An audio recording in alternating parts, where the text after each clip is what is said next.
And boo. Boo. Boo. Got Tarot Boo with me, everyone. So we are ready for tonight.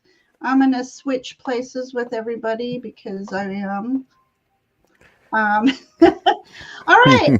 I'm excited for this because I've been trying to think of something unique to do. And I just thought about making up our own story. And Ramón came up with this awesome story. You guys are going to love it tonight. The Cabin. And we're going to take a journey with a I won't do too much spoiler alert. We're going to take a journey with someone through the woods, the dark and haunting woods. And she comes upon the cabin. So I'm excited because I was telling Ramón this needs to be a little mini story, short story, published or something. It's a story. And then just kind of similar to Tarotnormal Investigation, we'll be pulling cards to, go along with the story of the cabin and bring it to life. So, or death, whichever case may be. Dun, dun, dun. All right. So I want to just say hey to people. We've got people popping in chat already. She came again. Oh my gosh. Okay. Nancy's here. Ooh, spooky. Hey, Nancy. Brendan's here, or he was a moment ago. He had to go pick up Kyle from. Hi, Brendan. A church does a special needs program, a youth group for special needs, and he goes there. The lovely, the enchanting Miss D. The one and only Miss Tarot D. What up, sexy biatch? Oh my gosh. And then what? Yeah, like Joe Walsh. It's funny. I was just thinking of him the other day. I love Joe Walsh. He's my favorite party people. So Heather's here. Hey, Heather. Jay Majestic Oracle is here. Welcome. And Joanne. She's on somebody's channel. Is that yours, Bobby? Yours. Might be. I think it's yours. I tried to simulcast, but I think it wasn't set for simulcasting. I think Bobby, I'm sending mine. Bobby did. Ooh, Bobby. That's what I was doing right before we started setting it up. I'm like this. We'll see. Oh, Majestic Oracle. Jay says, hey, everybody. Hope you're having a beautiful evening. Ooh. Madam Maru. Hey, Maruda. I'm so happy you're here. What up, sexy? Fatima's here. Love seeing you as always. Let's see. I need new glasses. I can't see. Nancy. Oh, that's right. Nancy got a new deck, The Grateful Dead. I need to go look at that and see. Check it out. So, all right then. This is who we have so far. So, yeah. So, I was going to ask you, Ramón, what's the inspiration, but the inspiration is the cabin. The cabin.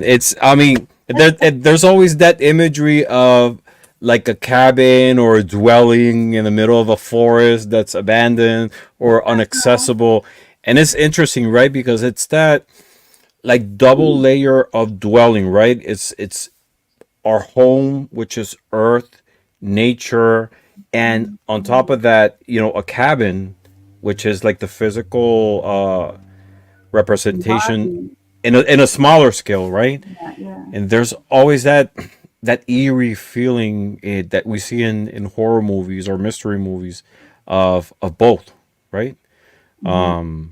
Yeah, so that was the inspiration, Yeah.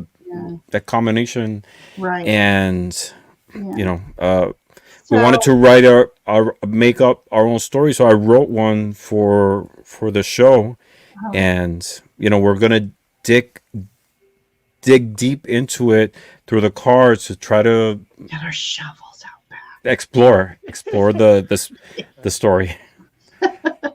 So how it came, the cabin was, I did a poll on my community page, and I asked people, where would you like to see a spooky setting, a haunting setting, and it, an isolated cottage was the thing. But when I went to go make the thumbnail, I'm like, the cottage, that doesn't sound creepy at all. The cottage, no, it sounds too sweet. Right? Very So grandma homey, warm. Hansel and Gretel found I a was just cottage. going to That say was the Hansel and Gretel story. So that won. The second runner up, believe it or not, was an isolated island. And the one that I thought would win was third place was the creepy castle, the foreboding castle. And I thought for sure the castle would win, but cottage won, and then it transmuted into the cabin. I like the cabin more. I think it's much more, I don't know, accessible in a way. I mean, it's much more real in a sense. The castle you associate it with like a fantasy story. Yeah. A cabin, it's much more, I don't know, down to earth. I think Yeah. much. cabins scare me more than it's kind of castles do. it's kind of timeless too in a way. Because you can place a cabin in the middle of the woods pretty much like in any time period, right? Yeah. Whereas a castle is, there's like a specific Yeah. time Yeah, frame the 18th See, century. I've associated been with it. scared. Yeah. I've been scared in Mhm. a cabin in the dark woods before. Oh. I ain't never been scared in a castle before. So castles don't really scare me. Cabin in the woods kind of scare me. I used to want to live in a castle. That's my gothic fate coming out. But they didn't have any here in South Carolina. Mm. So, and I didn't want to name it Cabin in the Woods because there's that awesome movie. I love that movie. That's a badass movie. I That's just my favorite. love that movie. That and Trick or Treat. Didn't see enough of Chris in his nudity or anything, but whatever. Nudity. But I agree with You that. saw the girl in her nudity, but not Chris. Or nudity. That's Yeah. my new favorite word, Ginger. I'm just letting you know. Nudity. Oh my gosh. So we've had some other people come in. We had Joyful Journeys popping in. Ange has popped in. So this is really exciting. I am hoping that this is another branch of Tarotnormal Investigation, and so I really want to know in the comments as well as the after show comments how you like it, and do you want more? So we're gonna have Ramon narrate the story, and Yes. that's awesome because I can't read. I need to change my glasses too. So Yeah. so I'm gonna read the story that I wrote for the show. At some point in the middle of the show, we're gonna pause to do a few readings on that point of the story, and then towards the end, we're gonna go back into the story to the readings on specific things. All right, Okay. Oh my God. we're ready. Ready? All right. Everybody got All right. their little. I got my little boo cup here. All right. So the cabin. The mist hung thick around her as she wandered deeper into the woods, each step muffled by the wet earth beneath her boots. The trees loomed, their twisted branches arching overhead, creating a canopy that seemed to trap the cold, damp air. Her name was Elara, and tonight something has drawn her to this forgotten place, though she couldn't say why. A shiver crawled up her spine. The forest wasn't just watching her, it was waiting, lying in ambush, secrets tucked away behind every twisted trunk and shadowed leaf. Elara glanced back, half expecting to see someone there, lurking, but the woods were silent, thick with a strange, watchful stillness. The path narrowed, winding through the trees until she saw it, the silhouette of a cabin. It was dark and dilapidated, standing against the night like a rotting corpse. The cabin loomed with a tragic energy, its presence a wound in the heart of the forest. It had once been a place of warmth, of life, but it now was hollow, a carcass emptied of hope. And yet something still lingered within, clinging to the walls, feeding off the decay. The porch groaned under her weight as she took a tentative step forward, her eyes scanning the cabin. A rocking chair, ancient and cracked, swayed slowly in the still air, its worn seat twisted as though someone has risen hastily and never returned. She moved towards the windows, the glass thick with grime, but she could just make out a faint light, a single candle flickering in the dark. The air seemed to thicken around her, every instinct screaming for her to turn back. Something in that cabin was calling her, luring her in, weaving a spell of shadows and deceit. Elara reached to the doorknob, the metal slick and cold beneath her fingertips. As she turned it, the door groaned open. The sound like a warning echo into the night. She took a breath and stepped over the threshold, the shadows seeming to press around her as she entered. The cabin seemed to exhale, welcoming her, drawing her into its twisted embrace. The air was stale, damp, filled with the scent of decayed wood and something sharp, metallic, almost like blood. Inside, the single candle flickered weakly, casting long shadows that twisted across the walls, forming shapes that seemed to reach her. She took a step forward, her boots sinking slightly into the floorboards, which groaned under her weight. In the corner, an old, dust-covered table sat with a single chair pushed back, as though someone had abandoned it in haste. As she moved, Elara noticed something unsettling. The walls seemed to shift, stretching in and out, almost breathing. She blinked, and the room seemed to change shape. The layout was warping as if they were melting into something else. She realized, horrified, that every 9 minutes the walls morphed into a new room. Once a parlor filled with moldy furniture, then an old dining room with long forgotten remnants on a table, then an abandoned nursery. Dust settled thickly on a lone rocking horse, and so on. The cabin was a labyrinth of rooms that shouldn't exist, yet one appeared, then vanished every 9 minutes. So you want to pause there to do a reading on it, right? So that was me. I'm sorry. I thought we were pausing in between the whole story. So I'm kind of lost right now. Should I continue? I'm going to continue with the story. Yeah, just go ahead and just continue because we were supposed to pause in the other places where you have card pulls. Okay. So, okay. Okay. Um, Okay. all right. So the air grew colder, a deep chill setting into her bones as she felt the weight of the cabin pressing down on her. She wasn't alone. Something was trapped here, waiting, bound to the walls, the floor, the air she breathed.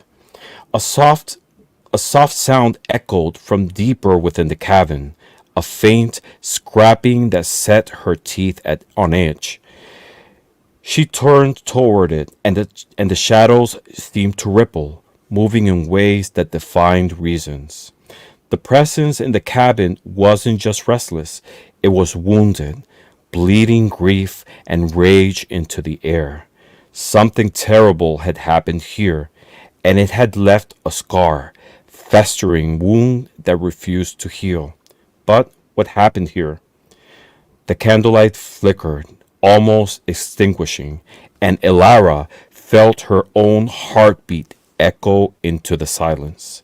She sensed eyes on her, a cold, lifeless gaze that seemed to come from everywhere and nowhere at once. The cabin demanded something from her, something deep, a reckoning with the shadows of lives that passed through these walls and yet truly never left. She took a step back, her breath quickening, but the door behind her swung shut, sealing her within. The walls seemed to pulse as though breathing, and the shadows thickened, taking on shapes, faces, distorted and twisted, watching her.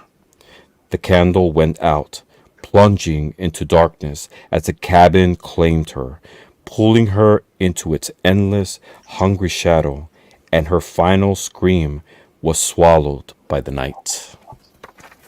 And that's the cabin. Ooh. Dude, I'm going to just call you every night from now on and let you read to me. That's so relaxing. It'll be a bedtime, a romantic bedtime, gothic bedtime story. Yeah, so that was the story of Elara and the cabin. You know, it's she was going, something pulled her into that silhouette that she saw down the path, and it was the cabin. And the cabin shifted as she walked in. She saw a candle, and what was interesting is that the rooms and everything in the cabin shifted every 9 minutes. It changed into different types of rooms, different time periods, and something, a presence within the cabin, maybe the cabin itself, was claiming her, and she faded into the night with it. That last, that last part of that story. I can't leave it. Sorry. Yeah, the candle went out, plunging her into darkness. I just love that part. I wish we had like projectors from our mind to the screen or something to just visualize all that. Next time on the next story, I could do illustrations for it. There you go. Let's see. Was it Jay? Ramon can read the ingredients on a box. It sounds sexy. Yeah. Okay. So, let me figure out. There was a little bit confusion here. So, can we just, because we have a lot of people coming in late anyway, can we just like reread the story, but then pull the cards at your places that you had put in there? Okay. And then that'll lengthen the story, and really, because we have like at least 6 people came in mid-story. So. All right. So we're gonna, for people who are just coming in, I just read a story that I wrote, and it's called The Cabin, and we're gonna be pulling cards on the story just to dig into the energy of of what's happening within the narration. Yeah. But I'm gonna read it again, and what we're gonna do is we're gonna stop in certain parts of the story and pull cards based on questions that we previously had inquiring about it. All right. And they're great So let's. questions. Okay. So just give me one Everybody's second. like, yay, he's going to read it again. You need to start a new series called Bedtime Story Time with Ramon. That's not a bad idea. That's not a bad idea. It really is. All right. Not a bad idea. Let's start again. Okay. The cabin. The mist hung thick around her as she wandered deeper into the woods, each step muffled by the wet earth beneath her boots. The trees loomed, their twisted branches arching overhead, creating a canopy that seemed to trap the cold, damp air. Her name was Elara, and tonight something had drawn her into this forgotten place, though she couldn't say why. The deck in her hands felt warm, almost alive. She stopped, pulling a tarot card from her deck. And this is question number one.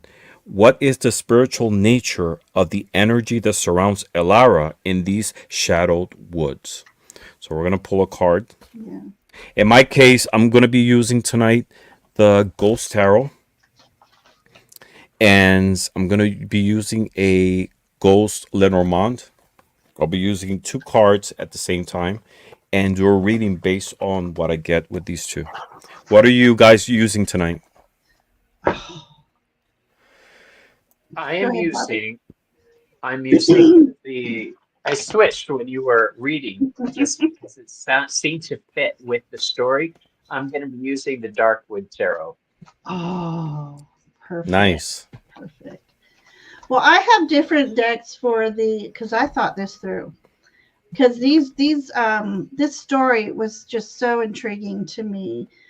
So I got different decks for different parts of the story. So I have the Fates Oracle. I have the Fates Tarot. I have Probably should use an oracle. Curio Tarot. And I'm just dropping all my boxes. Then the Madame Wilhelmina's Tarot. And even I'll save the other one for a surprise. And this horror tarot that I got. So, have you pulled cards already, Ramon, for this first one? Yes. Okay. Let me pull cards. If you guys are ready. So the first question, what is the spiritual nature of the energy that surrounds Elara in these shadowed woods? I can go. Go ahead. So the first card I pulled for Alara is the Seven of Cups. She's faced with choices. She's searching to find something. She's trying to find something in order to grow her energy. That's the only reason I could think of for her being out in the middle of the woods at night alone in the dark near a haunted cabin. She's searching for something that is going to strengthen her life. And she's willing to do it under these wicked conditions because it's that important. What do you guys got? A ghost. A ghost. I got tea in my ghost. This is interesting because there's an actual girl in this image. The cave. Ooh, that'd be another one, Ramon. The cave. The cave. So the spiritual nature of the energy that's surrounding her in these shadow woods are all about inner exploration and introspection and the treasures of the subconscious mind. And then her intuition, which sparks her intuition and inner wisdom and the treasures of the subconscious. I got that out of the shell. So that's pretty cool. What do you have, Ramon? So I pulled two cards, and the first card I got is the moon. And as we know, the moon represents illusion, mystery, hidden dangers, psychic intuition. And for Lenormand, I got the fox. And the fox represents cunning, deception, possibly hidden motives. So I feel that this combined interpretation, it's what it's saying is that the woods are steeped in an illusion and intrigue, and kind of like a veil of mystery that it's really hiding its intentions. Right? It's hard to read. There's an energy of like something that's lurking in the shadows that it's both watching and at the same time deceiving, but encouraging Elara to move forward. And at the same time, it's warning her to stay cautious and alert. So that's what I have for that. Oh, this is Nice. cool. All right, let's continue.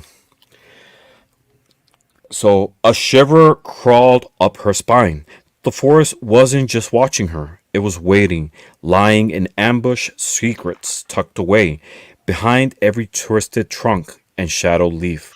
Elara glanced back, half expecting to see someone there, lurking. But the woods were silent, thick with a strange, watchful stillness. The path narrowed, winding through the trees until she saw it, the silhouette of a cabin. It was dark and dilapidated, standing against the night like a rotten corpse. Her hand found the cards again, her fingers trembling as she pulled another card. And question number two is, what energy flows around along the path leading to the cabin? And what does it signify for Elara's journey ahead?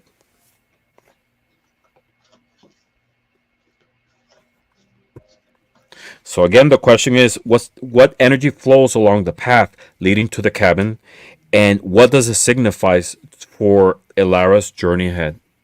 So this is about the path, the energies around the path that takes her to the cabins. Let's see what we got.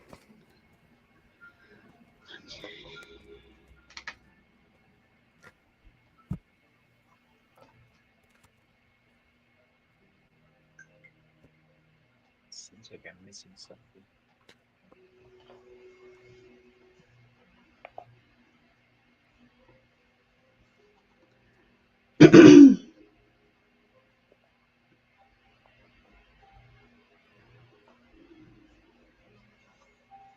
I'm ready. Okay. So I pulled two cards again, tarot card and a Lenormand, and the first card I got is the Hermit, and the Hermit is a card that talks about solitude, seeking wisdom, insight, some type of search for a hidden knowledge, and card number two, Lenormand, is the Cross, and this is about burden, fate, a spiritual journey. So I feel that the combination of this is sort of like holds almost like a sacred energy, right? A journey towards some type of deeper truth. And Ilara is stepping into sort of like a realm where like solitude and introspection are going to uncover like hidden burdens and spiritual lessons that will speak to her, right? Because in spite of her not searching for this cabin, there is an inner search of clarity for her, right? In that this obscure atmosphere will reveal for her. Can I go next because I kind of wrote Absolutely. notes on what's it? So the first card I drew was an upside down Eight of Wands.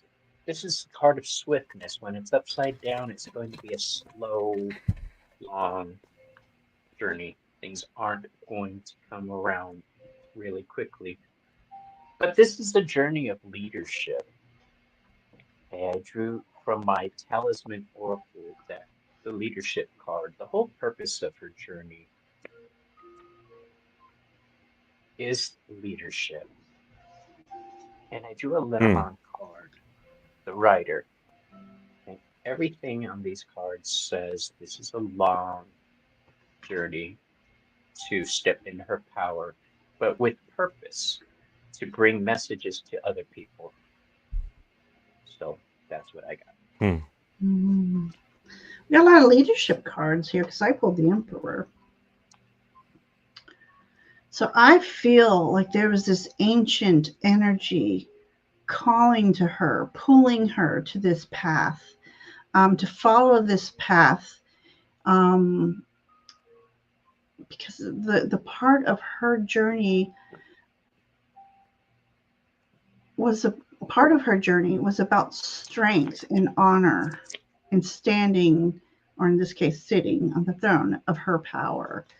This path was the beginning of a new journey for her, an enlightenment kind of journey, a journey with hidden treasures and healing. So that's what I got for the energy of this path. As we're reading, I'm wondering who this is actually going to touch. So there's a theme here, because there's a theme of, the journey and the search of knowledge, even though she wasn't intentionally going to this place, and messages that are going to be revealed in a personal level. That's what I'm getting from the combination of all three readings. Would you agree? Yes, Nancy definitely. says coming to terms with her choices. Yeah. Cool. So Nancy's pulling cards. You guys can pull cards too. And if you want to share what you got, Nancy is sharing hers, and she says she got the Fool, drawn to the adventure but unaware of the danger. There you go. I got the Hermit. So the Hermit is kind of like a fool, right? But the Hermit is like clear in what he wants, right? He is searching for internally a knowledge, right? The Fool is in search of knowledge as well, but he's not clear where to search it. He's just going It's out there, funny you right? So, say that about the hermit, because one of the things I used to teach in my class was when um, think of the hermit as a different version of the fool in time. Now mm-hmm, he's fallen down, he's picking himself up, he's looking back, going, "What the hell did I do wrong? What was that?" So he is the fool, what you're saying, but he's mm-hmm. reevaluating his circumstances before moving on. Yeah. And if you think about it too, it's not that it just occurred to me, because I didn't associate it that way either. When we get to tens, the tens is like a new cycle, right? And if you count from 0 to 9, it is 10. Mhm. So it's like a new cycle from the Fool into another version, a new search, but with clarity of, it's where to go, what is it that you're looking for, The and nifty a sense of aspect direction. is To It's not become out his there, but emperor. inwards. To Yeah. become his emperor. And being Nancy as born. a second card got Judgment. There you go. So, and it makes sense, right? Because this will be, we read the story already, but this will be sort of like I feel at some point there's going to be like memories trigger from the shifting of the rooms. And in this case, her pulling the Judgment card, there's going to be a resurrection of, personal experiences, trauma that she might want to heal. So, In a yeah, haunted totally makes sense. story aspect, it could be in the haunted story aspect, it could be that she has died and is now a ghost rising. That she died. Yeah, And then you're taking the story to a different level. This I could be a am. good second part. This could be a good second part. The sequel. He did get The swept Cabin into the 2. darkness. The cabin, The cabin went into the the cabin in cabin. the woods too. The cabin Turned- on the lake. All right. There was, Um. there was a cave system under the cabin. Oh, now you gave me inspiration for a new story. Catacombs. A more extended one. It'll Catacombs. be cool to do like an extended one. Yes. All right. Let's continue. Right. So, the cabin loomed with tragic energy, its very presence a wound in the heart of the forest. It had once been a place of warmth, of life, but now it was hollow, a carcass emptied of hope, and yet something still lingered within, clinging to the walls, feeding off the decay. The porch groaned under her weight as she took a tentative step forward, her eyes scanning the cabin. A rocking chair, ancient and cracked, swayed slowly in the air, still worn, its worn seat twisted as though someone has risen hastily and never returned. She moved toward the windows, the glass thick with grime, but she could still make out a faint light. It was a single candle flickering in the dark. Her hand found the cards again, and another card was pulled. And this is the question: what energy lingers in the cabin's porch, and what story does the abandoned rocking chair reveal? So we're gonna explore what's the energy on the porch, and is there any significance in the rocking chair? Right? Is there a message to be revealed from the symbolism of it?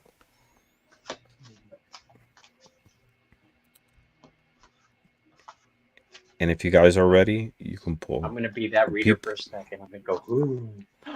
Oh.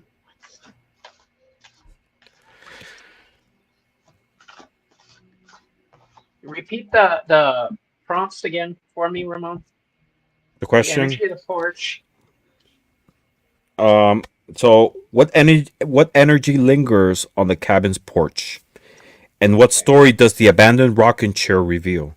So it's the energy of the porch, and if there's a story behind the rocking chair, Right. what This what is is. really I'm ready. I got this.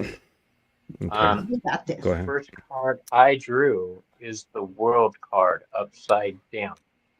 Okay, this is the Hmm. end of the journey. This is it. She doesn't know it yet. The energy of the porch. Her willpower has brought her this far. All right, she's been scared, but she's been kept going. She just wouldn't give up so far. And the last one, Lenormand Malefique, the fox. This is cleverness. Something is happening behind the scenes that she doesn't know about. There's something readying some tricks. No, it's just my voice drops, Miss Tarot D. It's not you. Um, I have to This is for remember to say it dramatic loud. effects It's for dramatic He's effects. trying to be scary. to When I keep you really on want to get edge. dramatic, when I really want to get dramatic, all that and not set it out.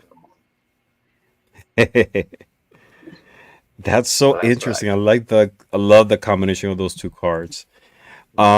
And it's interesting because you got the world upside down, and I got the the hangman, right? And this the hangman, it symbolizes suspense, sacrifice, a sense of waiting. And I got the house. The house is about stability, it's about family, it's about that domestic space. And I feel that the combination of these two, what they're saying is that the energy of the porch, as the entrance of the house, it represents like a place that is suspended in time, and it's holding memories and like the essence of those who maybe once called that place their home, but it's disappeared, right? And it tells maybe like a story of sacrifice, of having to abandon that home, that place that was once a place of stability for possibly a family, and somehow they were forced to let go, to abandon it, right? Leaving like fragments of their life and their existence behind. So it's a sense of like sacrifice and abandonment, which what represents the hangman. But in this sense, it's like they were forced to make a sacrifice, make a choice, and abandon this place, their house, which was their dwelling. Mm. Just out of curiosity, does my voice sound any louder? No. Sounds about the same to me. Yeah, I don't feel. I didn't hear it. I think it's Miss D's hearing. I'm just kidding. I was playing with the volume on my tablet. She got her wig down. That's Miss Tarot D. This is your cue to start getting your hearing aid. That's what she's saying. She just got a wig too low. I love it. That was good. That's how I read it. The wig. It's the wig. Oh What my wig? She's at home. She must God. be bald at home right now. I love the Halloween pictures you posted, by the way, Miss Tarot D. Oh, I missed them. Okay, so the energy that lingers in the cabin's porch was the energy. You know what? Should we embiggen each other? This is the energy. It was the fight between good and evil. I don't know if you guys can see this. This is a skull. It's holding the sword. So the lingering energy is the energy, as I just said, is the fight between good and evil. And the rocking chair symbolized the happiness that was once there before this evil tried to take over. Nice. Okay, here we go. Miss Tarot D says you used to be one of her favorite people. I knew, I just blew it. I just blew Uh, it. I know. She must be saying, "Not you, Ginger. Not I you." I'm know. going to share this with you, Ginger, and Ramon and Miss Tarot D can verify this. That was queen level shade. Okay, that was queen level shade. Aw, no, you'll always be one of my She, I'm favorites. having fun, you guys. Thank you for inviting me. yeah. All Okay, the right. story Let's goes on. continue. All right. So let's continue with the story. Let's do. Mm, all right. So next question. Let's continue with the story. The air seemed to thicken around her, every instinct screaming for her to turn back. Something in that cabin was calling her, luring her in, weaving a spell of shadows and deceit. Elara reached for the doorknob, the metal slick and cold beneath her fingertips. As she turned it, the door groaned open, the sound like a warning echoing into the night. She took a breath and stepped over the threshold, the shadows seeming to press around her as she entered. Her hand drifted to the deck once more, almost as if the cards themselves were eager to reveal the secrets lurking within. She drew another card, and the question is, what hidden energies or spirits await Elara beyond the threshold? And how do they respond to her presence as she crossed into the cabin's shadowed depths? So again, the question is like what energies or spirits are awaiting Elara as she crosses the threshold, and how are they going to respond to her presence? Oh.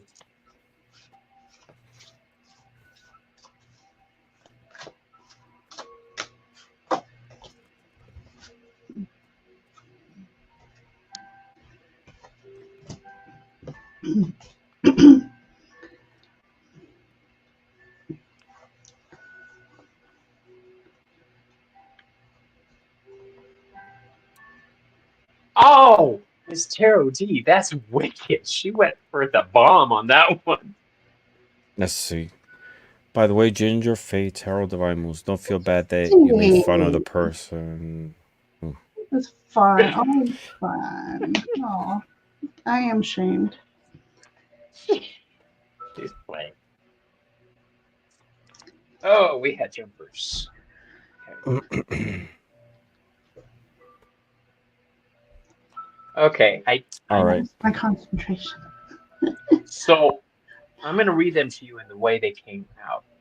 Um, the first card I just had to put that out is the way. karmic justice. All right. This is all coming back to her. This has to do with her past, catching up with her. We're assuming that she's an innocent soul on this journey. We made that assumption. We may not have taken into account that she may have been in that dark cabin for nefarious reasons. Maybe she needed some graveyard dirt for her spells. I don't know. But the next card I drew is the man from the Malefic Lenormand card. That means that there is a definite aggressive energy surrounding this situation. And the final two cards that I pulled verify that. I have the King of Swords. This is going right along with the man card. Okay, these are both male energies, but this male energy has the upper hand right now. He's the one who knows the ins and outs of what's going on around him. But this is done not for hate of her. This is done for love of her. This entity wants her. Next. All right. That was awesome. So I pulled two cards. One of them is the Tower. And as we know, the Tower represents disruption, chaos, some type of sudden change, groundbreaking change. Second card from Lenormand is the Coffin. And the Coffin is about sudden. It's about endings, sudden endings, loss, and transformation. And the combination of these two cards, I feel that there's a spirit bound to some type of turmoil and unresolved endings that is lurking here. And the presence is like a wound that refuses to heal. It's the spirit is like restless. It's an energy that kind of like foreshadows some type of confrontation, maybe a disruption, maybe a grief, and it's drawing Alara into like an encounter that's transformative, that's going to make her face some type of remnants from a shattered past that she had. So the spirit is going to lure her to confronting a lot of her fears and traumas from her previous life, her life before getting into the cabin. That's the karmic justice card I pulled. Right. That's awesome. Oh, and I'm Mhm. getting along those vibes Yes. because here's what I got. I got that. Oh, I lost the question again. Um, the hidden energies. Okay, hidden energies. Hidden energies, hidden spirits. There in the cabin lies ancestry, her destiny of a hidden past. She discovers that she was of a hierarchy, perhaps a coven of some sort. And she was the mistress of, let's say, the gatherings. So that's what I got. Mm. What are the cards again? Oh, sorry, I was telling the story. If I tell the cards, it'll change the story. I got eight of coins, Mm-hmm. but I'm going by the images, not the and then this is the Queen of Wands. She was there doing magic. Yes. Queen of Wands, yeah. Magic. Yeah, some type of work. Some type of work. It's Eight of But Pentacles. yeah. That's what it's working on Yeah. something. Yeah. Wands So, and magic. Maybe it's Magics. and yeah, and But Nine I of mean, Wands. Nine is it's like a accumulation of this is effects eight. of This is Queen things. of Wands. For I'm me, sorry. This is Queen. Oh, for a you. Queen of Wands. Queen of uh-huh.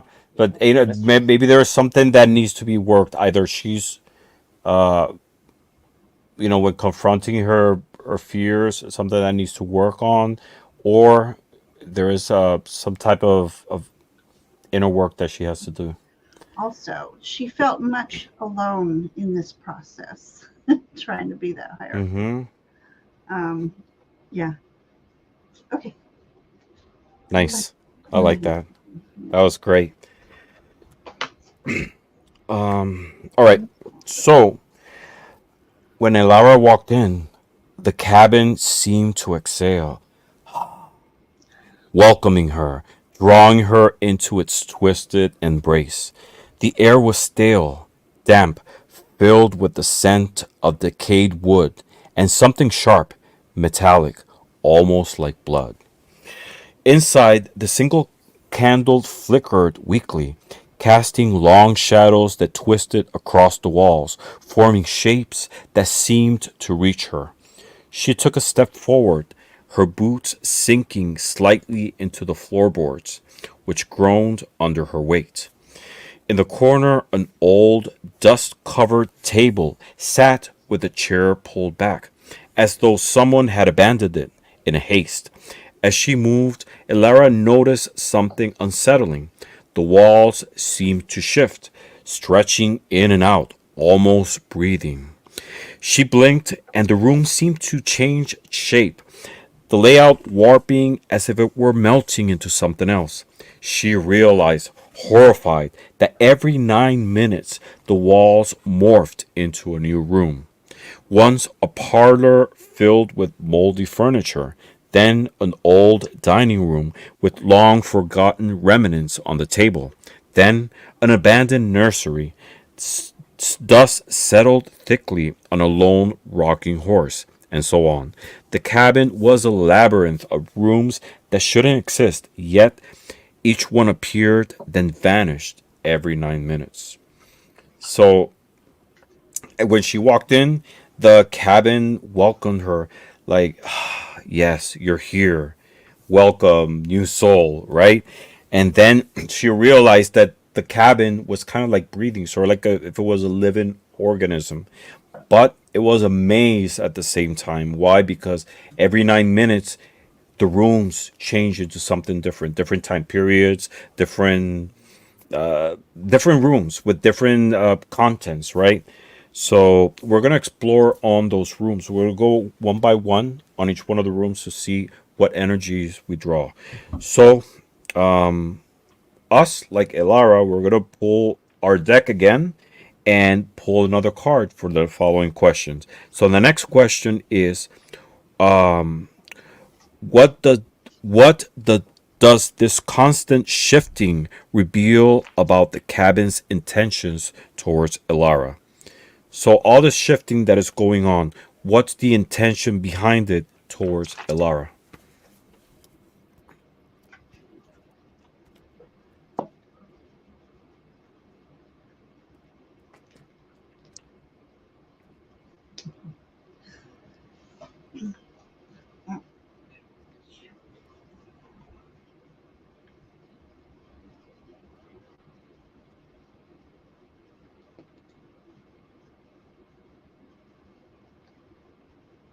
All right.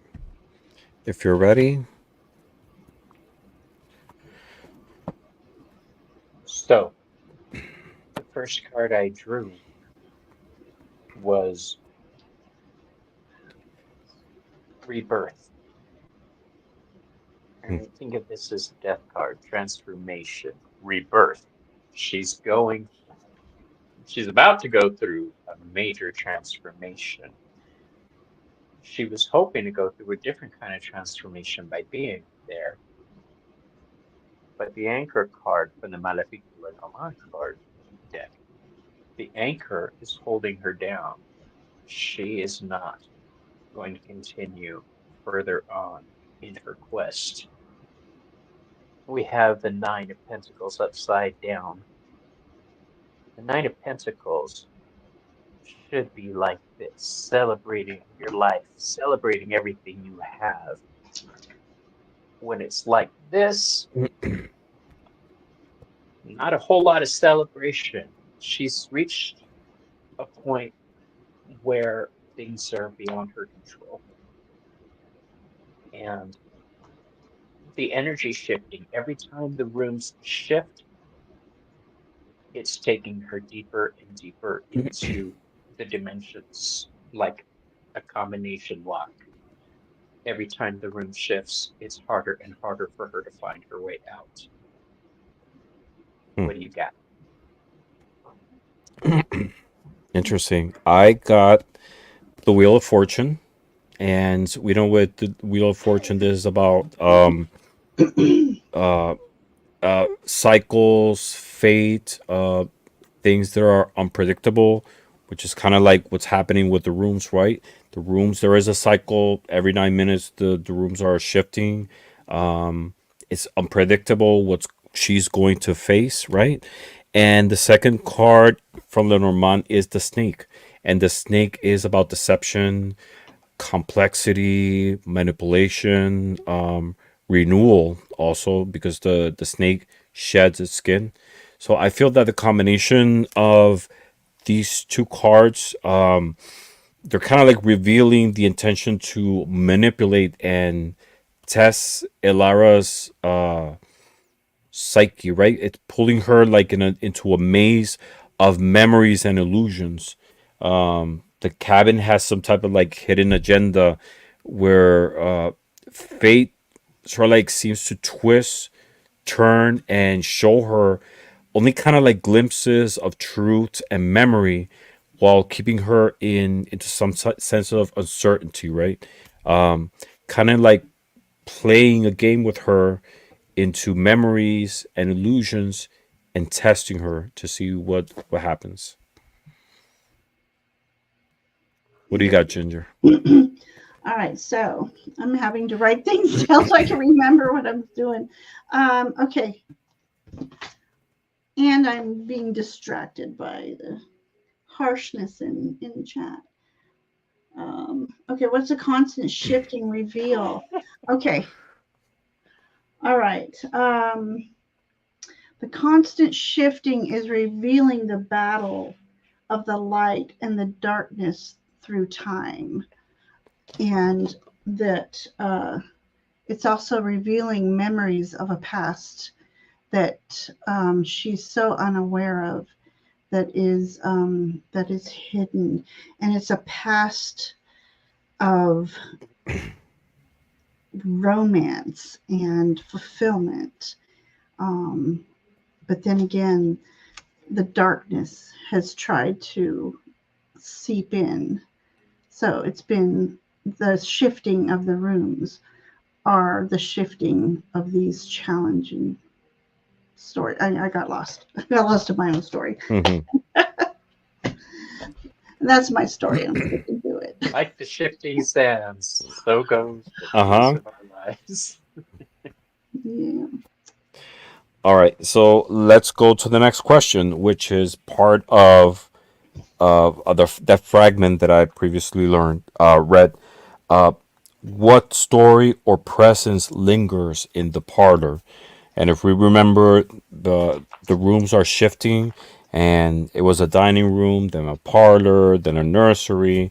So we want to read into what story or presence lingers in the manifestation of the parlor when the rooms were shifting.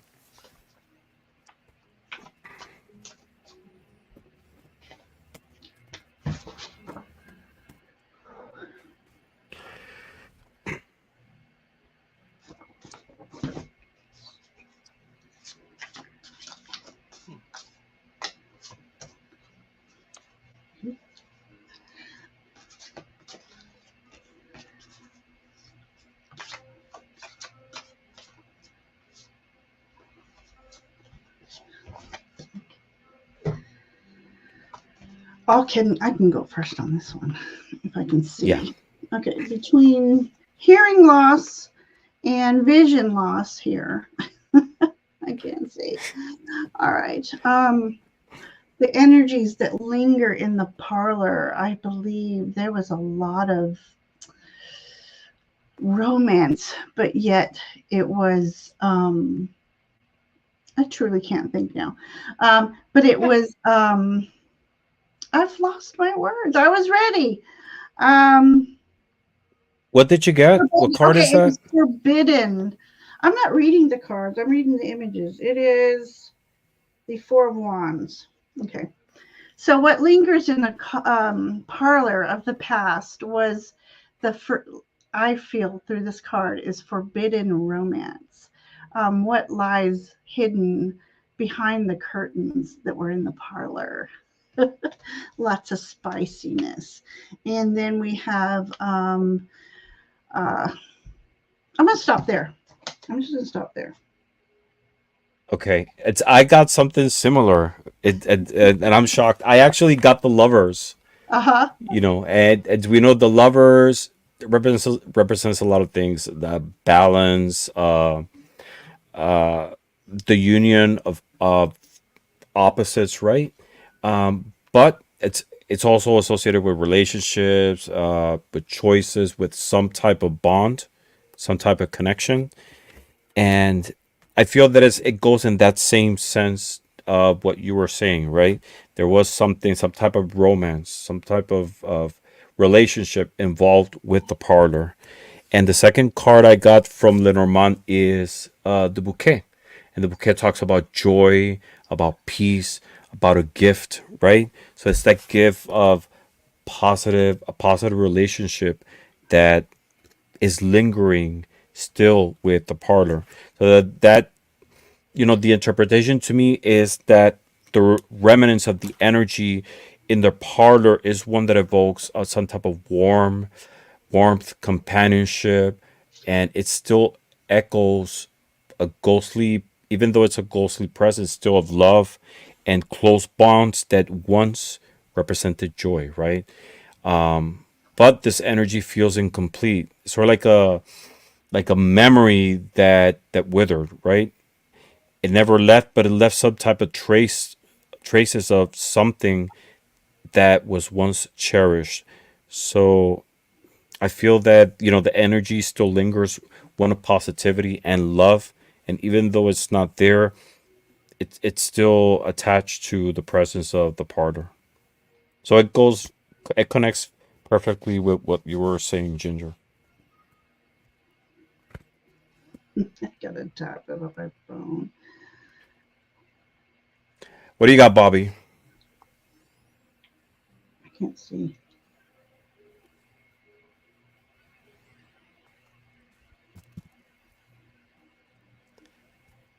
Bobby, I can't hear you. Are you muted? Yeah, I blew my nose again. Darn it, I forgot to turn it. When you got a nose this size, you blow it a lot. So, um, the first card I drew was the Two of Swords. You were talking about balance. That's what this card is. This is Libra energy. This is being put in the middle to keep balance, being put in an uncomfortable situation. So she needs to be where she's at. She's the missing piece somehow. What you were saying about the lovers is interesting because the next card I drew is the Lily. The Lily is a card of sex, sensuality. It's also moderation, balance. So it goes along with what you were saying on both of those, balance and serenity in the parlor. But the parlor is there to help her, actually. It's not there to torment her in the way we might think. What happened?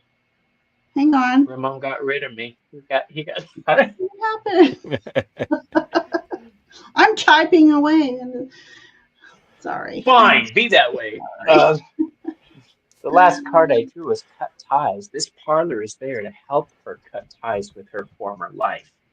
She may not realize it yet. It may seem to her like everything's tormenting her, but everything's happening for a reason. Mm-hmm. Interesting. So I feel that the rooms, each shift is sort of like revealing something to her, right? Evoking maybe like a memory, a trauma that she has to work on, maybe some type of illusion of something she didn't have. So this room, the parlor, I feel that it talks about some type of romance, uh, possibly a lost love, an impossible love that she might have had. Maybe she screwed up in a relationship.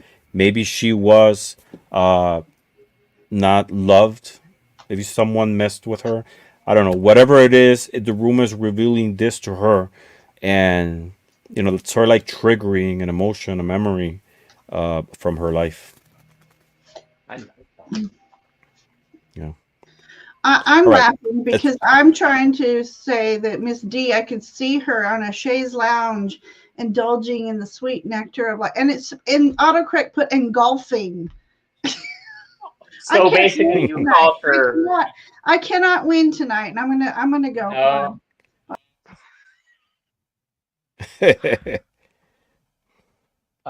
Miss D says, are the rooms affecting her own self-discovery, or is it growing self-discovery, creating new rooms? That is deep. That is a very interesting point. Affecting her own self-discovery, or is her Is she creating the growing rooms, or are the self-discovery? rooms creating? That's interesting. Yeah. It's possible. Because we're just reading what it's saying, right? We're describing what's going on in the story. We don't know who's affecting who, right? But My there is a opinion is connection. what you said about the rooms making her face her past, um, Mm-hmm. making her admit the truth of the situation. And then we had to cut Mm-hmm. ties in order to help her cut ties with her past. So I think that is very interesting. And we lost Ginger. Where did she go? I said I I was guess you just done. took a break. I was done. She had to go cry in private. Thank you, Miss Charity. I I hope you're did. happy. I got my little tissue right here. All right, let's go to the next question. Um, what secrets about those who once inhabited this space are buried in the abandoned dining room? So we're gonna be talking now about the dining room, right?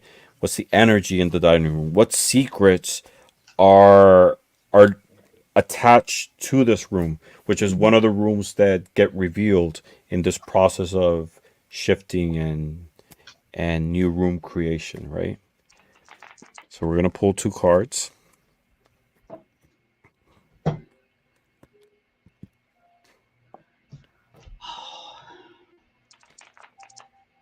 Wow.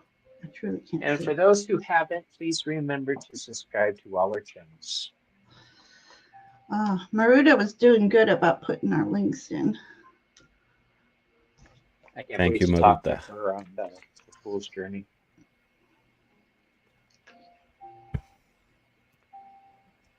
Okay. We're going to pull all three cards from this.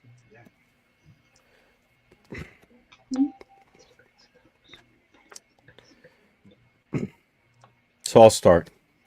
Go for it. First card I got is the five of cups, right? And the five of cups usually is associated with some type of regret, some type of loss, right? Some type of sorrow.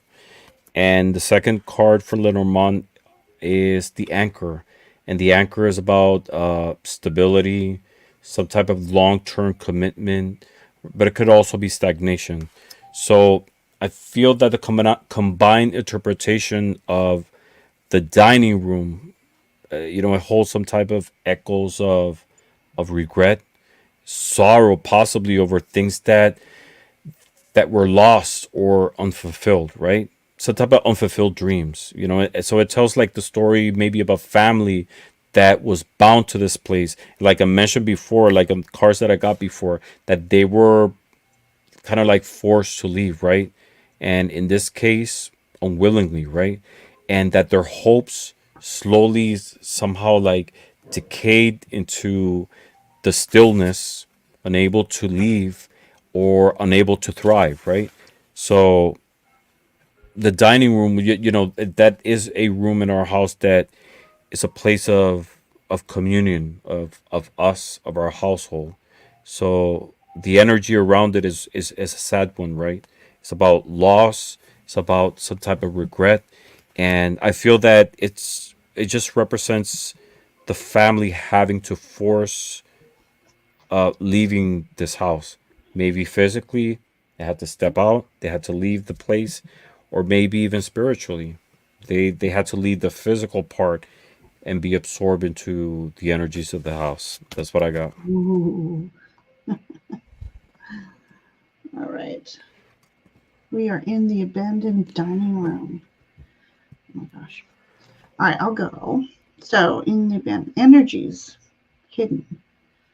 Okay, so um I feel comfortably numb. No. Okay, love that. so this is the King of Wands energy. I feel, and he like the husband of De La Muerte. It was just this fiery energy of this dining room. How he commanded the feast. Um, he commanded the guests. He much like the Queen of Wands, who commands her audience. He commanded his audience but it was very ritualistic, very, I don't know, De La Muerte keeps coming to my mind with this card. But also, again, I think she finds that she was a part of this past. And she, along with this king here, this is the Magician card, by the way. With all her magics, everything was of ritual, and to the food they ate, the ritual of preparation, the ritual of spell work. So I'll stop there. I'll stop. Nice. I like So, that. what Ramon was saying about going there against their will, it's interesting because I have the Six of Swords and the Chariot. Both of these cards are about movement being taken somewhere, but right in the middle of those two cards, I have the Four of Swords, the card of meditation, but it's still a Libra card. It's still a card of balance. It's all about pulling back, finding inner peace, finding inner balance. What I have started doing lately when I'm pulling cards is I keep a pad next to me so I could write down my thoughts. Trouble is, I can never read my own writing. What I wrote was they were forced here against their will. They didn't want to do this. Instead of making the best of it, they um, spent all their time longing to be somewhere else. They could have taken control of the situation, is what I'm saying. They could have made it something powerful, but they weren't strong enough and they were overcome. I don't know if that makes sense, but that's what I'm hearing in my head. Ramon, translate it properly for me if you can. I'm kind of going somewhere with it because I'm thinking. It just occurred to me that maybe they loved the house so much, the dwelling, the experience of maybe being a family, the land, that they never wanted to leave, and maybe they made some type of pact with the house to always be there, to be part of it. So maybe the whole That family is infused in the house, right? that would make The sense. the husband and wife in the kitchen, the kids in the nursery room, maybe the youngsters, their teens in the parlor. Um, so there might be a representation of the family. Maybe they are there. Maybe they were not forced to leave. Maybe we would interpret it that way, but they just mutated into the physical Mutated. dwelling, They became right? one with And the more. That's dwelling. my interpretation of what I'm you're going saying, with it. kind of. I'm I'm going with it. Let's go with that. Okay.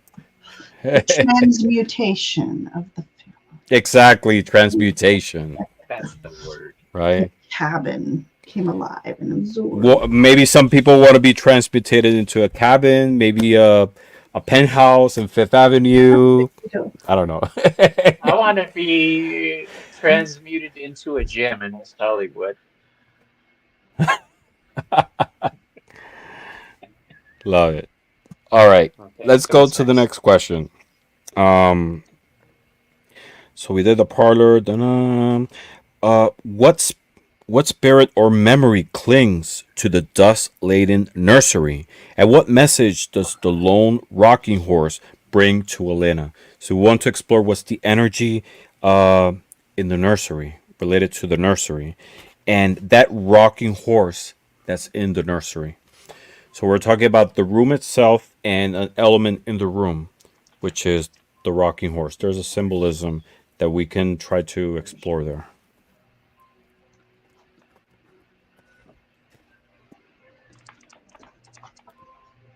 Wow.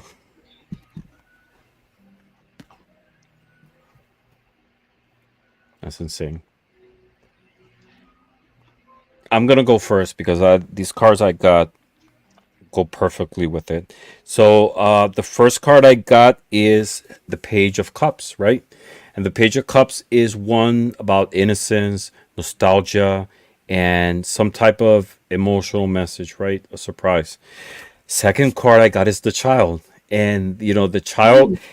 It's it's perfectly connected to the question, but also with this card, with the Page of Cups, and the child in Lenormand, represents youth, beginning, some type of innocence. So I feel that the combination of these two cards, well, they're saying that the nursery is might be haunted by the memory of innocence, but not just in terms of childhood, right? But also some type of unfulfilled potential that it's still lingering. Maybe in the presence of a child who maybe left too soon, right? Maybe it's evoking her personal experience of childhood, right? And the rocking horse itself might be a reminder of the loss of beginnings, the loss of direction. Maybe she felt she was going somewhere, but as we know, the rocking horse is stationary, right? Just going back and forth. It's that illusion of movement, but you're still in that same place. And at the same time, it's kind of like acknowledging or reminding Lara of what she left behind, her life, her previous life. That's what I got. Hmm.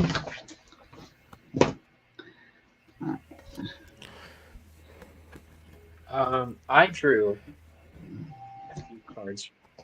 The first one is the Two of Wands. This is all about plans being made.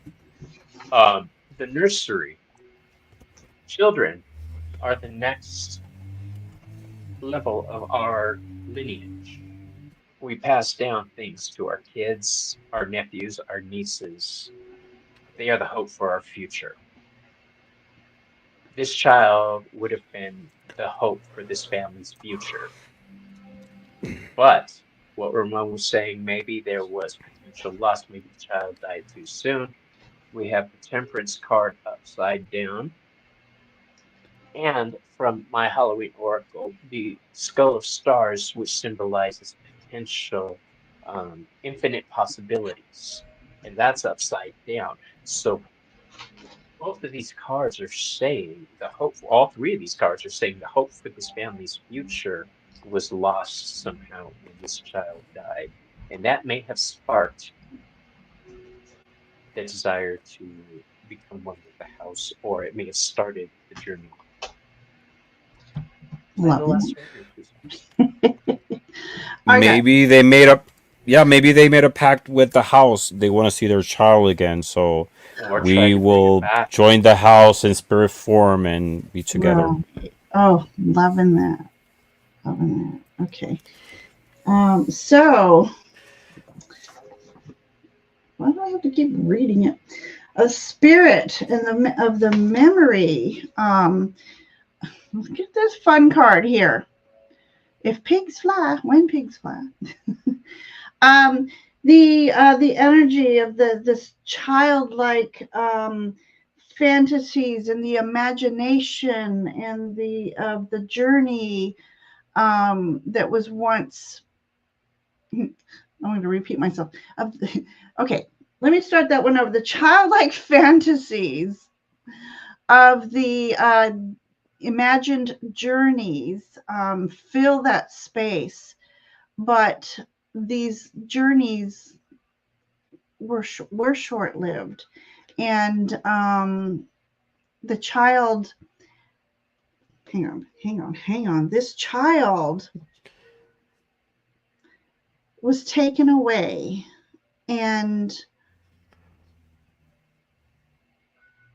gosh, what am I thinking of?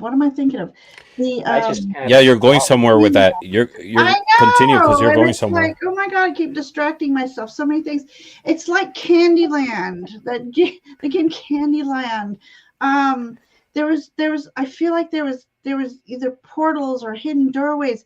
The child's imagination was so strong that she manifested these imaginary places, and she ended up disappearing through those manifestations.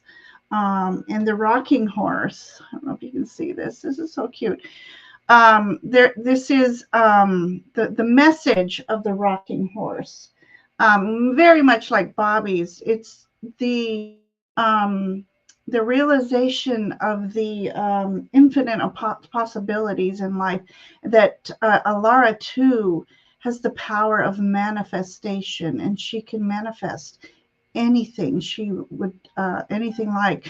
And this is the Eight of Pentacles, so working towards the abilities and gifts that are long hidden, that will soon come to pass. Mm-hmm. Okay, something like that. I love it. That was great. I love it. So I just had an That was awful awesome. thought. What if the child was Yes. used to seal this deal? Miss D speaks truth. All right. Mm-hmm. Yay. All right. Next question. How does each room's transformation shape the energy of the cabin? So there is a constant shift. So at the same time, the energy of the whole cabin changes with each shift, right? So how does the transformation of each one of these rooms shape the overall energy of the cabin?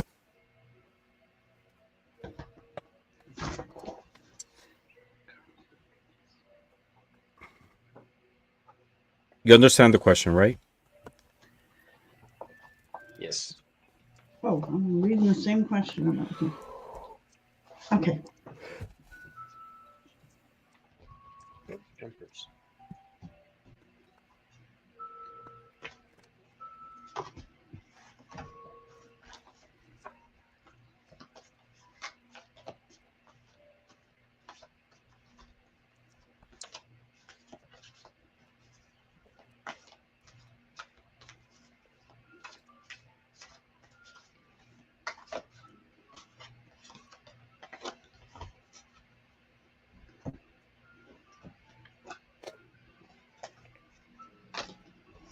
No matter what deck I'm doing.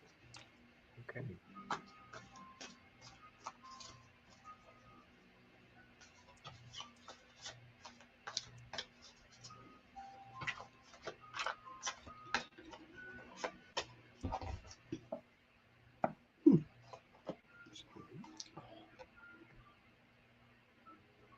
Ooh, I'll go first on this one. I pulled the skull, and it says, so let's read this. How does each room's transformation shape the energy of the cabin? Wisdom, transformation, and the mysteries of the universe. Look at that skull. That is a pretty screepy. It's a screepy skull.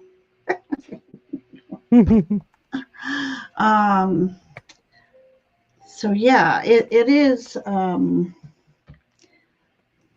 Yeah, I'm gonna go there, and then I'm getting. How does each room's transformation shape? Okay, through centuries and through the ancestral lines, that Alara is soon finding that she is part of the family that is once there. And each room's transformation shapes memories of her past and her ancestors' past, and the ways of Mm-hmm. the ways of the coven. That's what I feel. Oh, Yeah, I got something kind of similar. Um, so first card from tarot that I got is the World, and as we know, the World is about completion, it's cycles, it's closure, right? And second card is the Book from Lenormand, and the book is about knowledge, secrets, mystery, right? And so I feel that the combination of these two cards represents that each room, the transformation, each one of the rooms is kind of like a part of a larger puzzle, right? It's sort of like a cycle that's going towards a revelation, and that the cabin is sort of like a repository of hidden knowledge that when the rooms are shifting, they act like chapters of a story that Elara is being pulled through.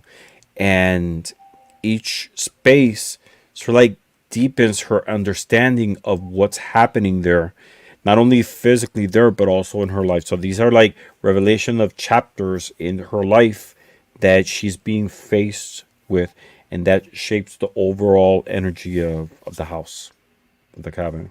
wow. Mine is very short. It's pretty much it's pretty much just me going, "Yep." Um, Yep. the the first card I drew is the Two of Swords from my Nuage's deck. This has been popping up in a lot of decks tonight for me. The reason I giggled when you said the book, Ramon, was because I drew the book. Oh, Oh, really? Wow. Yeah, and I giggled. I went, "Tee." And I giggled more when I drew the owl. So we all three of these cards are about wisdom. They're about learning. They're about balance. They're about becoming something more. The question as to the vibe of the room, it's a testing field. The whole house is a testing field. It's designed not only to make you face your fears, your past, your joys, but to understand why you felt that way towards them. So exactly what Ramon was saying. And that's that. That's interesting. Love it. All right, let's continue. We're almost there. So, we're going to continue with the story. The air grew colder, a deep chill settling into her bones as she felt the weight of the cabin pressing down on her. She wasn't alone. Something was trapped here, waiting, bound to the walls, to the floor, to the very air she breathed. A soft sound echoed from deeper within the cabin, a faint scraping that set her teeth on edge. She turned toward it, and the shadows seemed to ripple, moving in ways that defied reason. The presence in the cabin wasn't just restless, it was wounded, bleeding grief and rage into the air. Something terrible had happened here, and it had left a scar, a festering wound that refused to heal. But what happened here? So we're going to go to the next question. What trauma or tragedy lingers in the cabin walls, bleeding grief and rage into the air? So what kind of tragedy is still or trauma is here still in the walls? That is that it's infusing it with its energy into the cabin.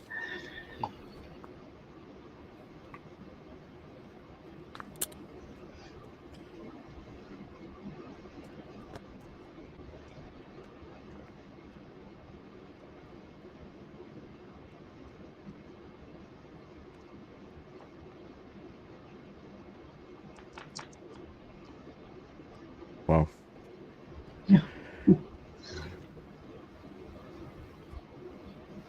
It's just, it's,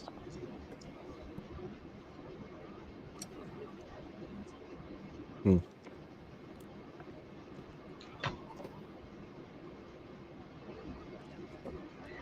Okay, I'll go first. Hey, Yeah, Marie. go ahead. Okay, look at this creepiness. Okay. Oh, what trauma or tragedy lingers? Okay. I don't know if you guys can see this card very well. Let's see. Okay. All right. It's the dark Wow. magics. The dark magics linger within the walls. It went deeper than they could ever imagine. It went darker than they could ever, um, they ever thought they could delve into. And so that lingers in the walls. And then within the walls, I feel like there's a portal. And that's how they got there, through this portal, and was battling with the light energies of the family that originally resided there. The battle that went on for centuries, because this family could fight off this evil with the power of love and light, but still the evil wanted this home, this space, this energy, because they wanted to spread this darkness Hmm. throughout the woods. Wow. So you're saying it's a entity that is influencing the energy of the house and these Yeah, people who resided there. Something external, maybe from the land, the spirit of the woods. But it was something dark that influenced what was going on. yeah. Hmm. So I pulled two cards, and it's interesting because the first card I got is the Three of Swords. And this is, as we know, a card that talks about grief, about sadness, about heartbreak, possibly betrayal. And second card is the Scythe from Lenormand. And this card talks about a sudden ending, something that was cut off, some type of danger, some type of severance, right? So I feel that the combined meaning of these two cards says that the cabin, like it bears the scars of a deep loss, maybe a tragic event, something that ended abruptly, and it left a wound that never healed. Possibly, like I was theorizing, maybe it was the loss of the child, right? And it's that pain that you never overcome, and it clings to the walls, right? And it seeps sorrows and anger, and it's something that still demands some type of resolution, and that pain refuses the release of it and peace, right? So it's that pain that still lingers in the house. I feel that it was the loss of the child, right? Like I mentioned, and somehow the family made this pact. And there's an idea that I got from what Bobby was reading. Maybe they made a pact with the land, with the house, with spirits that were inhabiting around. Maybe that dark forest that you were mentioning, to see their child again, and the spirits are infused in the house, but still that pain lingers. That's what I got. So every time you talk about the loss and grief, um, it's hitting my things because I wrote down the family's grief over the lost child, and that the grief was a catalyst to change the energy of perhaps there was an entity to the land, a diamond or Daemon, or what's the word I'm looking for? The spirit of the land. The oh, Mm-hmm. I can't remember what it's called. Oh, you're But asking the wrong person. think the Indian burial ground. It's the spirit of the land. Okay, every Mm. land is all the land is alive. All right. I remember being in California. I went to a new place that I had never been, a new bar, and I walked in and I just got punched. And this was 30 years ago. I mean, the sickness hit me. And I knew I had to get out of there because the spirit of that land was not good for me. It was not welcoming. Okay, so Mm-hmm. I'm thinking I drew the underworld card and Chthoniya. Okay, the Chthoniya card is an aspect of the goddess Hecate who deals with the earth and the underworld. Okay, and this is the underworld card.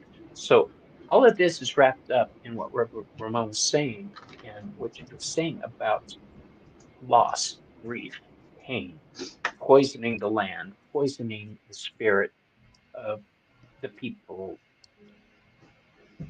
that are going to come along and come in contact with the land. It's like a virus. It's just right, but it's a virus Mm-hmm. that we're going to find out can suck you in.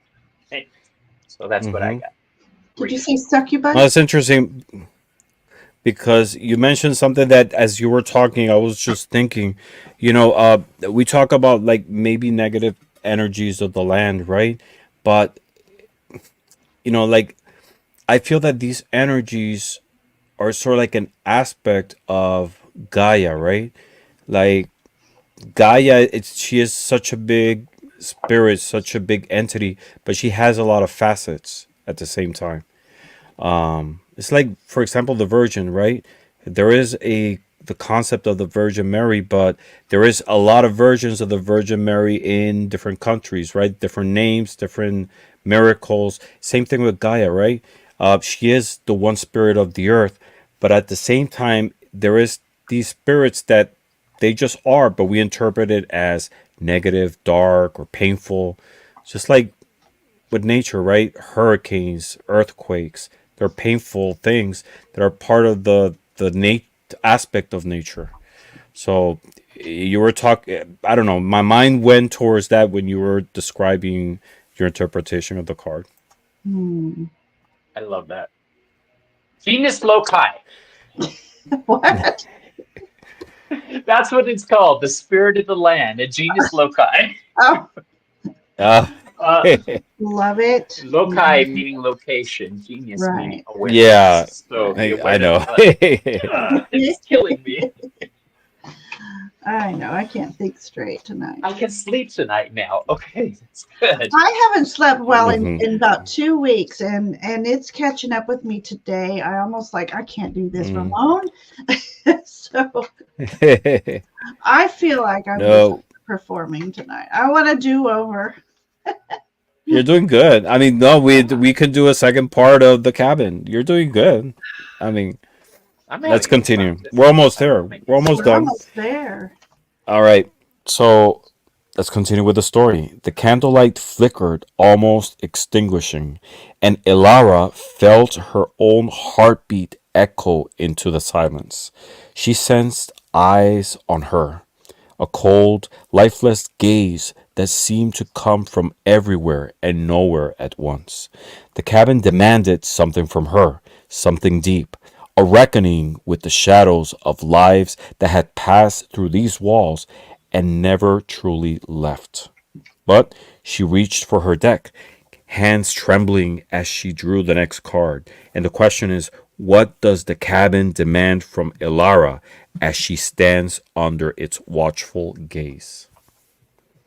So, what does the cabin want?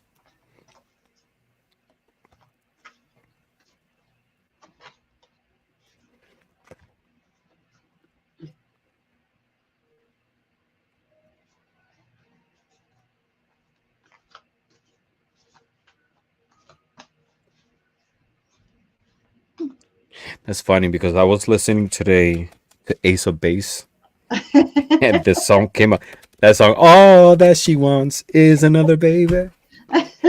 So, what does the cabin want? Another baby? Oh, yeah. There you You go. know, Another That was sacrifice. good. That was good. They needed. That's right. They sacrificed the baby. That's what. that's what I said earlier. I didn't want to say it out loud. Oh my God. Oh Who I my said didn't want that? to say it. Who, Oh, who I was came up like, with that maybe concept? went maybe dark. they used the baby to snap back. Oh my gosh. And maybe there was regret afterwards. Hmm. It went the wrong way, and Yeah, we and should now explore everything's that. buttered up. That's why the baby had these fantasies that created the portal so that the baby, the young one, so they can escape. So they escaped because they were going to sacrifice her. Ginger, left or right? Yeah, left. Hmm.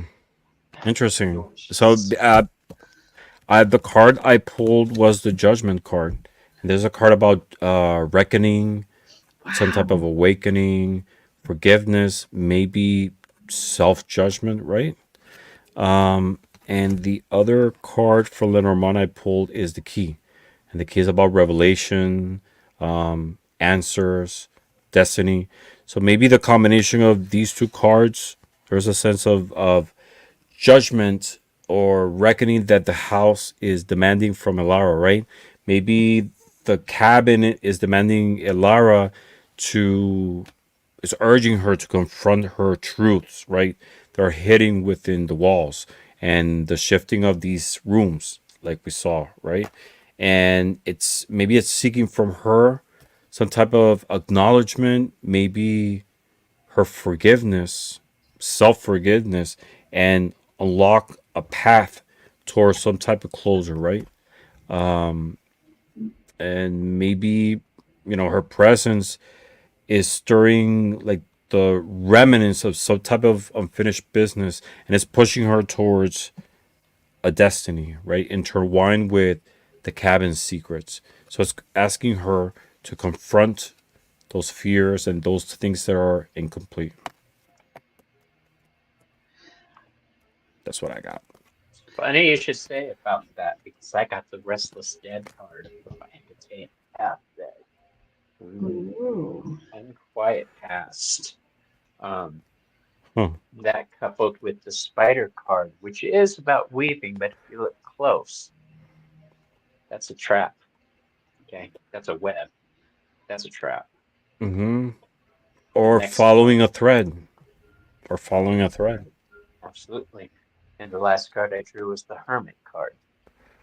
So this, if I look at these three together, I'm reading regret.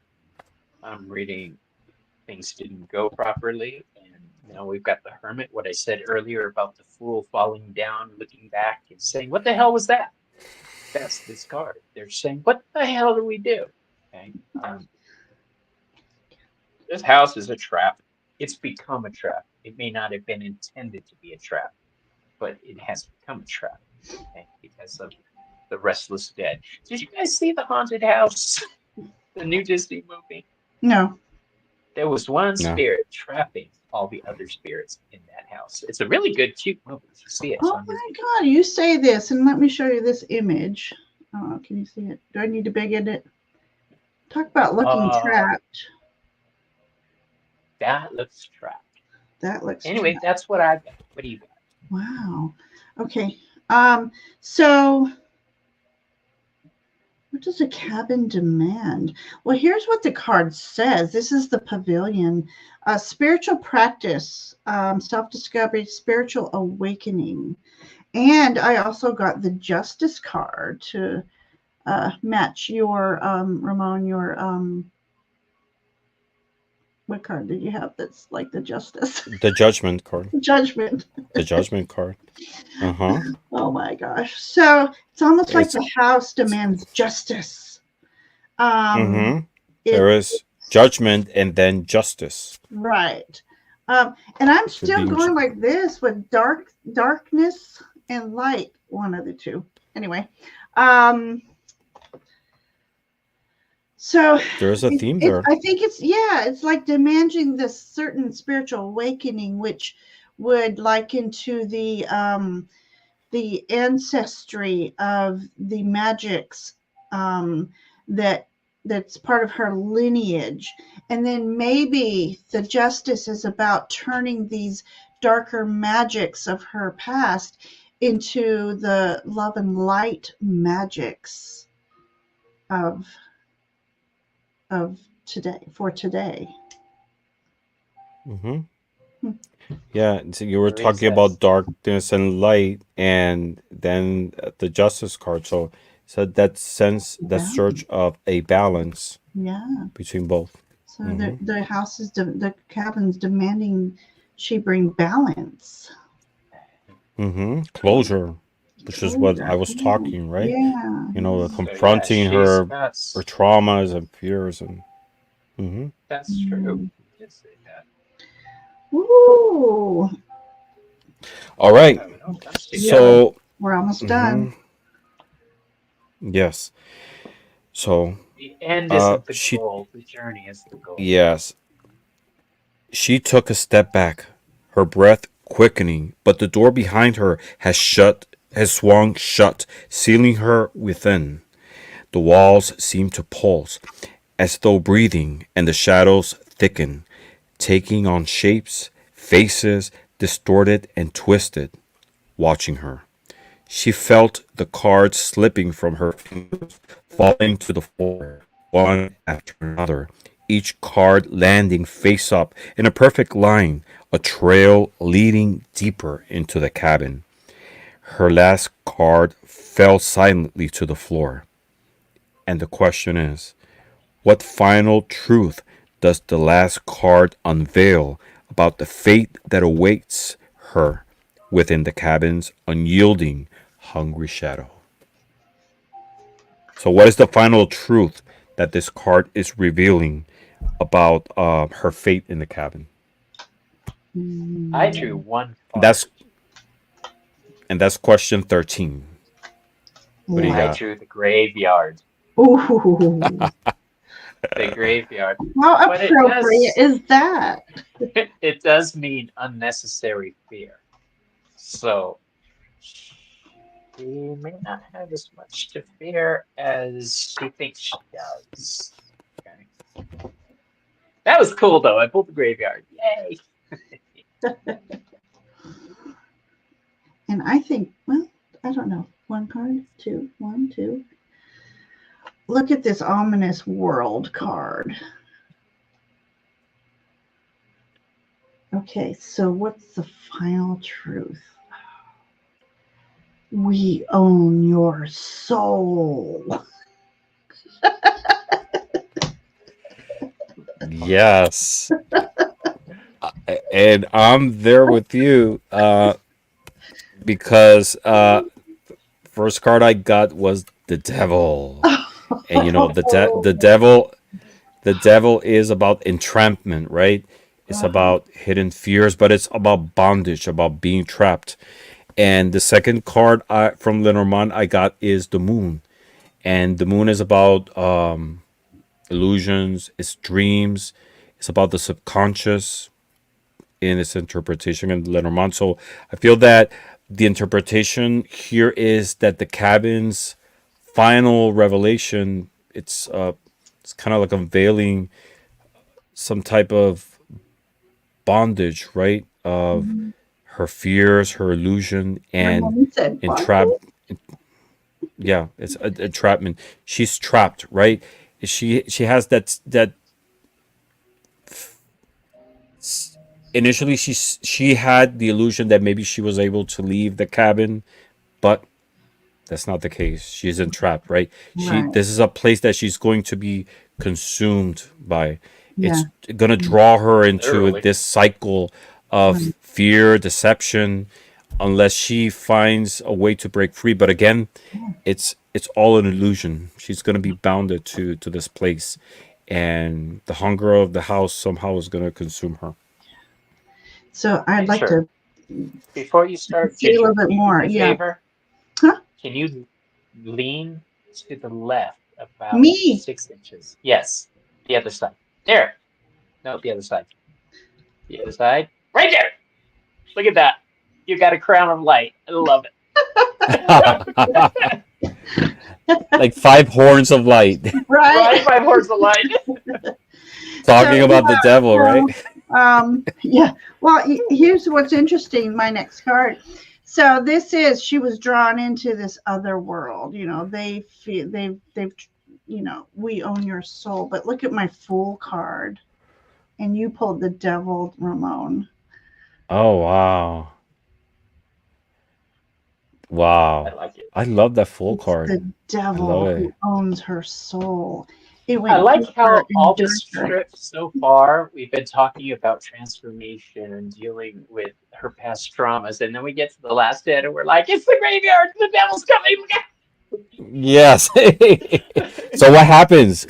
There Oh is a final paragraph that closes the story. So the candle went out, plunging her into the darkness as the cabin claimed her, pulling her into its endless, hungry shadow, and her final scream was swallowed by the night. So she was trapped. She my gosh. disappeared Totally. into the cabin. Oh my gosh. Wow. And that was the cabin. Wow. Now we extrapolated about a lot of possible storylines from this. So we definitely have to do a cabin 2, maybe a Yes. cabin 3, a Mm. cabin 4. But we have to do more cabins. Like a So follow up to which the story because Oh, we have to there go is a into we got to know cabins under the we cabin. have to know maybe dig deeper into the stories of the people who inhabited the cabin, right? yeah. Um the maybe the families who lived there, the souls who walked into the house, because maybe Elara was in the first one, maybe Right. there were previous ones. Oh, oh, Yeah. they lure people in by pretending to be this perfect, You loving know, family, and you then when were they right. sit at the dining table, it's like, Mm-hmm. uh, Yeah. If you were writing this into a story, Ramona, Because what she's you the should. cabin, right? Because the story is describing maybe from like the perspective of someone who's observing, right, that she saw the silhouette she was drawn into, but we don't know what she was actually interpreting from what she was looking at. mhm, Maybe it looked like a desolated mhm. forest, maybe a decayed cabin, but like you were saying, maybe uh, it looked festive, it looked happy, and Yeah. so there is more to explore to the story. A I think We perfect don't know excuse if for more cabin stories. there we go. absolutely. We don't know if she became, dessert or if she We could became do the every new story. manager of the house. We don't know what happened to her. Right. I want to find out. So, A bed and breakfast for the spirits. oh my gosh, that'd be so cool. We should do 3 parts to each story we come up with. Oh, Yeah. The trilogy, the cabin, the trilogy. Uh huh. Oh my god. Oh my god, guys, this was fun. I hope you This guys was fun. enjoyed it. I I had I fun. Thank had you for fun. inviting me. Yeah. So Yes, we have I to hope do more of everybody in this. chat. I don't know how many people we have 16 still with us between the 3 Wow. channels. I kept forgetting to look up there. And I kept forgetting since we're multi-streaming how some people's chats weren't in my on my phone. So I hope that okay, so Linda, this is what I want to know. So Linda, you could see my reply to you if I reply on StreamYard, it looks like everybody can see my reply, which I've always wondered because Linda was saying that this story, let's see, uh, felt a little personal to her. I saw that. Yeah, Lindsay said it feels so personal. Yeah. right. So, gosh, I hope, yeah. Honey, avoid haunted houses. That's all I'm Right. saying. So, Gigi, I Don't go just into the found you the woods. Ghost Squad's posting. Oh, did he post our live tonight? That would be awesome. Huh. Oh. So I'm trying to get Ghost Squad on Tarotnormal Investigation with us. Ghost Squad Scotland? Yes. That's Yeah. Chris. He's gonna be on my or I'm going to be on his channel You're gonna be tomorrow. on his. Oh, you are. Yes, I'm doing his Halloween show with him. Okay. Are you multi-streaming? I think I am. Yes, I'm setting it up for I Oh, think it's at 3 o'clock my time. okay. So 6 o'clock my time. I'll be Yeah. home. I'll be home. But yeah, so try to talk to him, and because we would love to do a paranormal investigation on one of his investigations. That would be fun. Oh, I'm sure he'd love Um, it.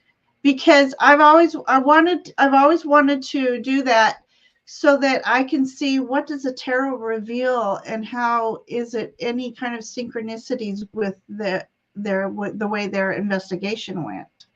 So similarities, synchronicities.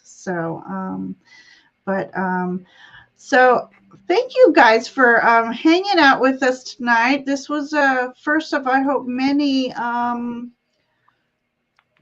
You just wanted to be stuck between two handsome Mexicans. I Latinos.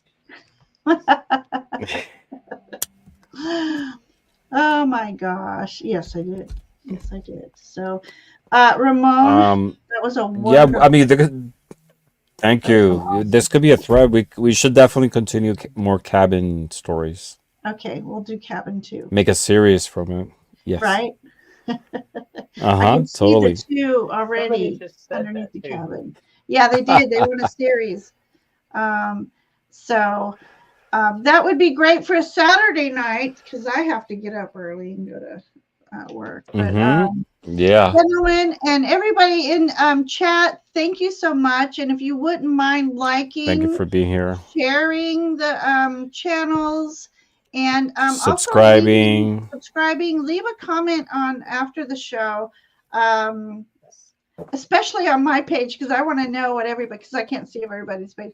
But leave a comment on each of our page, even if it's the same comment. Let us know. Do you like it? Do you want more? Shall I put up another poll on after the cabin series? And what would you like to see next in a story? So I mean, from catacombs to other planets. What's on your mind? So What's in your wallet? what's in your mind? No, for real. Just leave us comments of like what kind of twists you would like to see, maybe theme related to the story. We can make it happen. Yeah. So gentlemen, thank you so much. Stick around and Thank you for stay having here, and us. we'll do a little planning and collaborating. So everyone Yes. have a great Halloween. Have a Blessings safe to everybody. Halloween. Gothic blessings, and we will see you next time. Ooh.